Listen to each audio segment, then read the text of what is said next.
This video and the next two, that being zero point 0.5 and zero point 0.6, are to be seen as a triple. For that reason, I do not want the viewer to judge this video in any way, even though the way I edit this video will most likely make you arrive at a conclusion or moral judgment. The video, however, does not actually carry any moral implications so far. What I am describing here is an eternal principle. There's nothing right or wrong about it. It just is. The best analogy I can give is that of a lion. A lion murders other animals, but that does not make the lion immoral. Murdering other animals is just what he does. With that said, here's chaos. The 20th century has just been bookended. The revolutionary memes spread in the last century by Crowley, Allen Ginsberg, William Burroughs, Leary, Abbie Hoffman have been internalized by a large segment of the population. And in the new millennium, these thought forms will become fully externalized in the culture. But the modern revolutionary doesn't necessarily want to bring the system down or destroy capitalism. Far from it.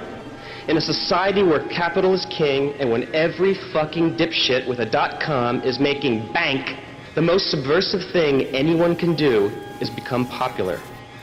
There is no point in having a feeble voice if you don't have to. If a tree falls in the forest and no one sends out a press release to the media, it didn't happen. The truly up-to-date rebel rouser wisely seeks the path of least resistance and subverts from within. If your message is packaged in a sexy, funny, and interesting way, people will listen. Have your cake and throw it too, in other words. Don't complain about the media, become the media. Ladies and gentlemen, I have seen the Illuminati, and it is us.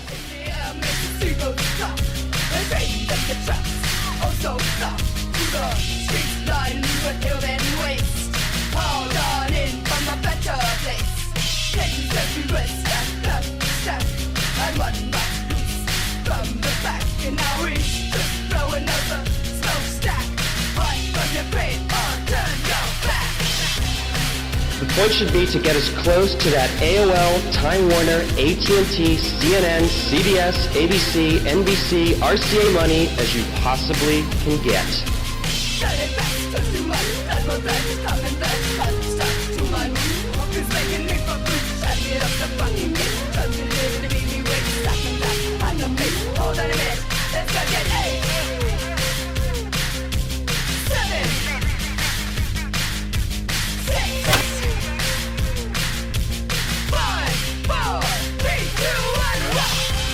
If they will give, you should grab and not think twice. The days of living in a penthouse apartment, driving a Lexus, and beating your enemies at their own game is in. The multinational media corporations need people like us to make their software, write their articles, and produce their television shows.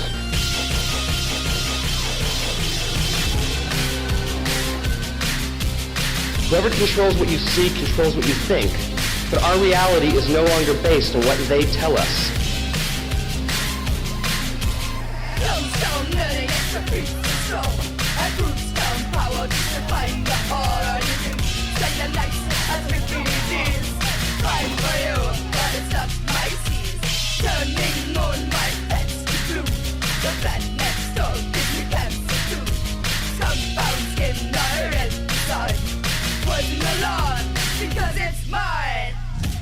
And mark my words, that's the sounds of the barbarians pounding at the gates.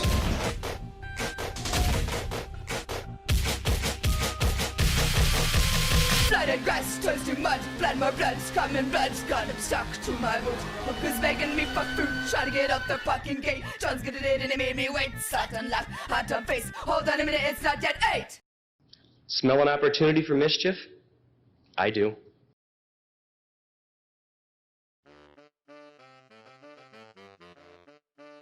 Chaos is a primordial entity.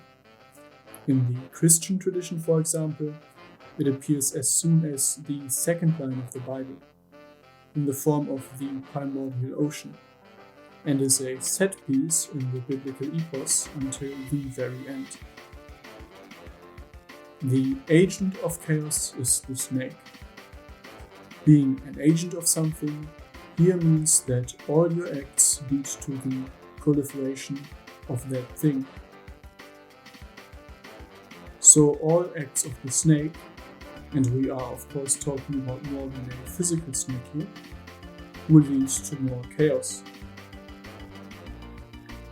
Chaos being symbolized by an ocean is because an ocean is the ideal host of chaos. This is because it encompasses all its primary attributes. These are being all-encompassing.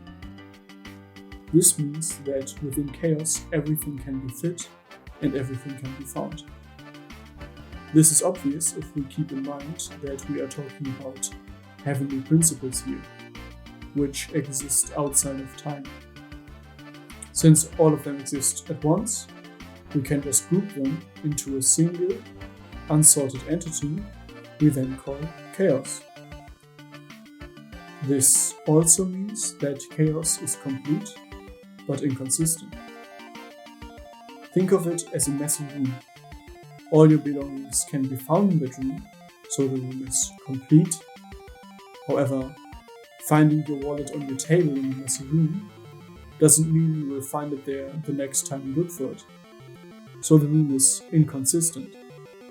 This inconsistency is symbolized by the flowing character of the ocean, which is shapeless and can take an endless amount of forms in order to advance. Another way this inconsistency can be seen is via the agent of chaos, the snake. When grabbed, the snake will start twisting itself around, taking whatever shape necessary to escape its situation. People acting in the agency of chaos, whether they do so knowingly or not, also do this. That's why we call people in agency of chaos twisted. Another attribute associated with chaos is thus flow, and flow-driven activities such as dancing, music, sex, or humor are associated with chaos. Most people in the West recognize this image as a representation of the devil, the agent of chaos. This form is actually the form of the Greek god Pan. The reason it has established itself is that Pan is also an agent of chaos, being amongst other things associated with dance, sex, and music. One of its types is the German Pied Piper of Hamelin. Pan is also from where we get the word panic, which Pan was said to be able to inflict. Panic being a psycho-spiritual type of chaos. The next attribute of chaos is that it is all-encroaching. Think about it like being in a boat. Water is trying to get in from all sides, and a single leak is enough to cause severe problems. Chaos is very much the same. It always attacks from all sides at the same time. Another good symbol for it is vines growing up a building. The vines are constantly approaching and have to be beat back each day. The vines, or water, get in as soon as an opportunity presents itself, making chaos eternally opportunistic. In contrast, chaos is mostly unable to mount a concentrated attack, unless facilitated to move as one by a structure that funnels it. Such a facilitation can be, for example, found in the Christian tradition in the will of God in the Genesis story. Here, Logos, the eternal order, becomes the funnel for the primordial ocean to arise in the Genesis story and to swallow up the earth within it. Another way of thinking about this encroaching is poison. Poison doesn't kill its victim directly. Rather, it has an effect of filling up its victim over time until a critical point has been reached at which the victim dies. Intoxication through alcohol and other substances is also related. However, this encroachment identity is chiefly associated with the snake, the agent of chaos, and not chaos itself.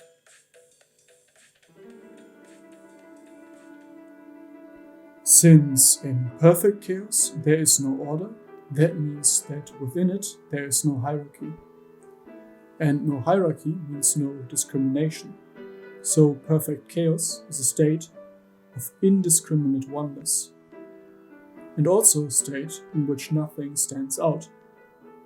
The inconsistency of chaos means that it is unable to get anywhere. So chaos always leads you nowhere. There's no real progression through it, even though the person in it is eternally progressing. One reason for this is that chaos devours itself. This is indicated in many illustrations of snakes eating their own tail, or in medieval depiction of fools chewing on their own body parts. In the primordial ocean, this is symbolized by the character of its waves. A wave may go up, but in the end it always collapses into itself, and the water level will stay the same. Another form of chaos is that of a ring. The word ring is from where we get the word wrong, because following a ring will get you nowhere. That's also why in The Lord of the Rings, the ring is evil. The zodiac signs also form a ring together. This is because together they make up the totality of the year, which then repeats. So in a sense, the zodiac wheel is eternally stuck. Pan is also known for driving people away from the desired path with the sound of his lute, getting them lost in deep woods. So to reiterate, the aspects of chaos are being all-encompassing, being complete, being inconsistent, being all-encroaching, being indiscriminate, and leading nowhere. If you know about thermodynamics, then you know that these are also the rough characteristics of entropy and the growth of entropy, which is why entropy is also called the measure of disorder. Though another name for entropy I also like is the measure of non-exceptionality, as in chaos, those things that stand out quickly get drawn back in. I have linked videos explaining entropy in the description. It is important to note that entropy is increasing across the universe, so the entire physical universe is being encroached by chaos. The only agent in the universe that has ever reduced entropy in any real fashion since the Big Bang is humanity. So now the Christian description for humans as beings in the image of God, or to paraphrase that, agents in the image of Logos, hopefully makes a bit more sense. Traditionally, chaos has been identified with the left side. It's not really known to me why that is, but the best guess I have is that this comes from people being right-handed. Pointers to this left orientation are, for example, found in the two pillars in front of Solomon's temple, often called Yaki and Boaz, though some modern scholars think that they were actually called Yahweh and Baal, in dedication to the two deities. Regardless, it is the left pillar that is called Boaz or Baal, identifying it with chaos. In occultism, many people speak of the left hand and right hand way. The left hand way being identified with questioning authority and embracing sexuality. The political left and political right also derive from this. Their dedication took its beginning in the first congresses during Europe's revolutions. These congresses were set up by the Enlightenment fraternities, such as the Freemasons and the Illuminati, most of which were primarily occult societies. In these congresses, the factions in favor of abolishing the established order were seated on the left, and those in favor of preserving it were seated on the right. This established itself into a formation of the political left, which is supposed to attack the established order, and the political right, which is supposed to conserve it. It is for this reason that things like critical theory are so important to the political left. If you are German or German speaking, you might have heard the insult linker Hund, or somebody saying ich wurde gelinkt. The former meaning a deceptive person, and the latter meaning that you have been deceived. Having characterized chaos, I now want to get into the topic of chaotic entities. These are to be separated from agents of chaos, which act to bring about more chaos. Rather, a chaotic entity is one in which chaos is inherent. They are usually called demons, which derives itself directly from the Greek word for spirit, daimonos.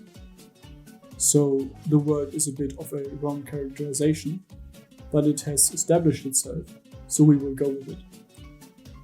A demon is an amalgamation of different aspects in a disorderly fashion. In other words, a clusterfuck. For that reason, a spiritual demon is often represented as a hybrid being. All the beings you see on the screen are such hybridizations. Concerning the Christian tradition, there is a sin in the Old Testament most people nowadays don't understand. And that sin is wearing cloth mixed of two fabrics. What this stands for is taking aspects that on their own are fine and putting them together when they do not belong together. This was at the time perfectly symbolized by cloth made of two fabrics, which would rub against each other and disentangle the cloth. As such, the demon is eternally in conflict with itself, rubbing the two fabrics, or even more fabrics it's made of, against each other. A perfect analogy for this sin is putting toothpaste on an orange. The chief one amongst these demons is the dragon, a being that is portrayed in many forms of hybridization, but usually as part of a snake. The dragon is also the form that the devil takes in the story of Revelation, which concludes the biblical epos. In the minimalistic Western hero story, the dragon also plays a major part. Here, a hero rides out into the world to slay a dragon and bring back something precious. I will tackle the story at a later date, so all I want to focus on here is that the dragon, after having been slain by means of the sword, turns into something useful. In the story of St. George, the dragon is then used to turn the village to God. In the story of Siegfried, many versions have him bathing in the dragon's blood to become almost immortal. This is because the entities the demon is made up of are not evil in and of themselves, and once the demon has been appropriately destroyed, they become useful and rightful tools to the destroyer. With that said, I want to draw attention once again to the Baphomet statue. The commonly known Baphomet is an amalgamation of spiritual concepts drawn up by Eliphas Levi. This isn't actually the original Baphomet, which is rumored to be this entity, known as the Magna Figura, which is venerated to this day in German sects that claim Templar heritage. However, we will deal with Levi's Baphomet. Levi was a 19th century occultist, magician, and socialist who proclaimed a true Christianity, which, rather than being in line with church teaching, was in line with socialism and Jewish mysticism. His Baphomet consists of 9 elements. The goat's head, which symbolizes the sabbatical goat, a type of Lucifer, found in an ancient oil painting, the pentagram, which is a symbol for spirit over matter, or heaven over earth, the torch on his head, which is the torch we already covered, the hand gesture, denoting as in heaven, so on earth, the inscriptions Solvi et Coagula on his hands, which we will cover in a later video, the wings and birds being a universal symbol in the Western world to indicate a spirit. For example, in this coronation of Mary, the Holy Spirit is depicted in its most usual form, the white dove. The breasts denote the Baphomet's identity as a being known in occult circles as the Holy Hermaphrodite, which is a misinterpretation of the marital union, which we will cover in a later video. The caduceus in his lap, which is the unification of heaven and earth into one, and the sidewards view of this Chinese Taiji Tu. The connection between the two will be covered at a much later level. And finally, the globe on which Baphomet sits, which denotes its identity as superimposed to the world, or as a master to the world, similar to Thomas Hobbes' Leviathan. The most interesting thing about Baphomet, however, is that Levi intended the image to not be an entity, but rather a teaching tool. So the intended approach to Baphomet is its dissection. But very much like the magician's apprentice in Goethe's Der Zauberlehrling, Levi was unable to appreciate the full scope of what he unleashed, and henceforth the Baphomet has taken up a life of its own, being worshipped in many parts of the occult world and many satanic schools, which are popping up more and more in modernity. So I hope that when I reference Levi's Baphomet, you will understand that I do not support the use of it, or even worse, its veneration, but rather I'm just drawing reference to something that is a bit of an encyclopedia of things that were prominently known at that time being the 19th century. So my Baphomet references are not pro-Baphomet. There's one final thing about chaos I want to note, and that is that its identity of always being at odds with itself, always devouring itself, makes it so that it will always offer up itself to defeat itself, a process I call satanic polarization. A good example might be a girl who, surrounded by whores and being disgusted by their ability to form a marital bond, becomes a prude. The whore's opposite, who is extremely abstinent from sex to a point of being disgusted by it. This identity, however, in the end makes her equally unable to form a marital bond.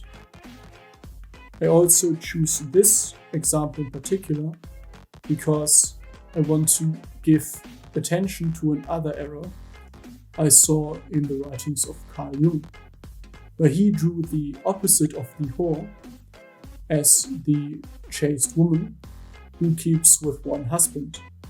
That, however, is a misnomer, and Carl Jung makes this mistake because he is trained to always see the two extremes.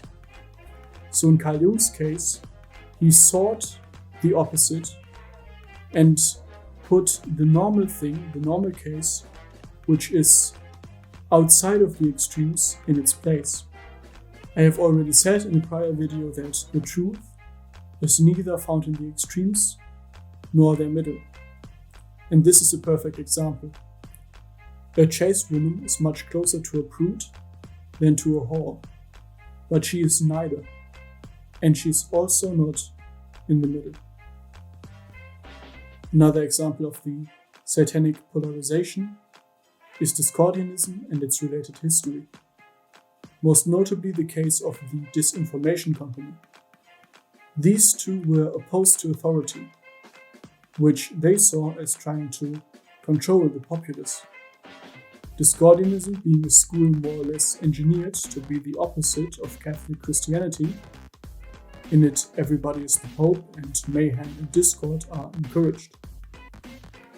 Driven by this ideology and other related schools, the Disinformation Company published a myriad of books and movies claiming to counter disinformation, but really using every available opportunity to attack the status quo, with their biggest releases being books like Everything You Know About God is Wrong, an anti-religious handbook which strings together single lines, out of context quotes, and strawman talking points to convince the reader that the Christian faith is a hypocritical, outdated relic of the past. The long-form recording in the intro was from a convention held by them. The full speech is linked in the description. As the speaker said, instead of tearing down the Illuminati, they tried to become the Illuminati. And even though the company has been disbanded since, and never really got that big in the first place, many of their most prominent beliefs are now mainstream, to the detriment of wider society.